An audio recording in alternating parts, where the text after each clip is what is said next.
គឺជាមនុស្សដែលងាយនឹងយំសំខាន់ជំនឿសម្លេងនៅជំនឿខ្លួនដោយសារតែមនុស្សចេតនាការនឹកចិត្តនឹងគឺវាឆាប់ទុំអ្នកទាំងអស់គ្នាដឹងអត់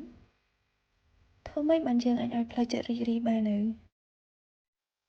បើខ្ញុំគិតថាតែយើងរីករាយនៅរឿងអីមួយ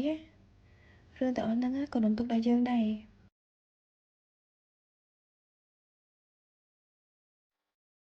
មើលទៅជាលុយចឹងដល់ពេលដែលយើងមានលុយយើងសប្បាយចិត្តហើយដល់ពេលដែលយើងអត់លុយយើងក៏សែនអញ្ចឹងហើយនៅពេលដែលមានលុយក៏រៀនសន្សំហើយបើផ្លូវចិត្តរបស់យើងកំពុងតែរីករាយក៏ព្យាយាមថែវាខ្លះផងមកវាសប្បាយរហូតដល់ភ្លេចខ្លួនណាខ្ញុំទទួលស្គាល់ថាជីវិតវាគឺជាការតស៊ូតែបើសិនជាយើងខ្លាចវាកាន់តែចេះចប់ផង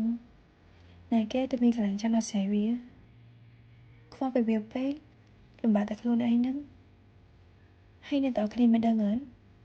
ជំងឺផ្លូវកាយខ្លះគឺកើតឡើងដោយសារតែវិបត្តិផ្លូវចិត្តអញ្ចឹងហើយខ្ញុំគិតថាយើងគួរតែរៀនរក្សាតុល្យភាពជាមួយនឹងអ្វីដែលយើងចង់បាន